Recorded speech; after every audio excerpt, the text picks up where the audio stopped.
আসিফ মাহফুজরা আজ পর্যন্ত cabinet meeting এ আওয়ামী লীগ নিষিদ্ধের প্রস্তাব তুলে নাই। দিনের বেলা আওয়ামী লীগ নিষিদ্ধ চাই আর রাতের বেলা আওয়ামী লীগের পুনর্বাসন চাই। এই উপদেষ্টার চেয়ারে থাকার আর কোন যোগ্যতা রাখে না, বন্ধুত্ব রাখে না এবং নৈতিক অধিকার রাখে না। তাই আসিফ মাহফুজকে পদত্যাগ করতেই হবে। পুলিশ এবং প্রশাসনকে বলবো, আপনারা যদি ওই হাসিনা মার্কা আচরণ করার চেষ্টা করেন তাহলে কিন্তু জনগণ ওই হাসিনার পেট্রোল বাহিনীর উপরে যেরকম আচরণ করেছিল ঠিক একই আচরণ আগামীতে দেশের জনগণ আবারও করবে। আমাদের প্রত্যাশা ছিল তারা এই সরকারে যুক্ত হয়ে আওয়ামী লীগ নিষিদ্ধের প্রস্তাব ক্যাবিনেটে তুলবেন, কিন্তু 9 মাস হয়ে গেলেও এই আসিফ মাহফুজরা আজ পর্যন্ত ক্যাবিনেট মিটিং এ আওয়ামী লীগ নিষিদ্ধের প্রস্তাব তুলে নাই। তার মানে এরা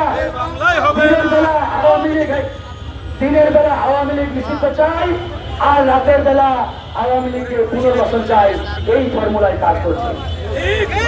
দিনের বেলা আওয়ামী লীগ নিষিদ্ধের বড় বড় লেকচার তুলে আর রাতের আধারে আওয়ামী লীগের পুনর্বাসনের জন্য যা যা করার তাই করছে আসিফ এবং মাহফুজ। এই দুইজন যদি অনতি বিলম্বে পদত্যাগ না করে, আমরা গণ অধিকার পরিষদ তাদের 15 দিনের আলটিমেটাম দিয়েছি, আমরা 15 দিন দেখব। এরপরে বাংলাদেশের অন্যান্য রাজনৈতিক দল, ছাত্র জনতা সকলকে নিয়ে আমরা তাদের মন্ত্রণালয় ঘেরাও করে তাদেরকে পদত্যাগ করতেও বাধ্য করবো।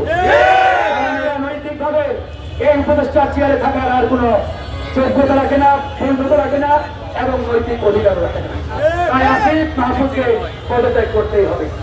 আর এখানে আমরা আজকে দাঁড়িয়েছি, পুলিশ এবং প্রশাসনকে বলবো, আপনারা যদি ওই হাসিনা মার্কা আচরণ করার চেষ্টা করেন তাহলে কিন্তু জনগণ ওই হাসিনার পেট্রোল বাহিনীর উপরে যেরকম আচরণ করেছিল ঠিক একই আচরণ আগামীতে দেশের জনগণ আবারও করবে। তাই আপনারা জনগণের পুলিশ, জনগণের প্রশাসন, জনগণের হয়ে থাকেন।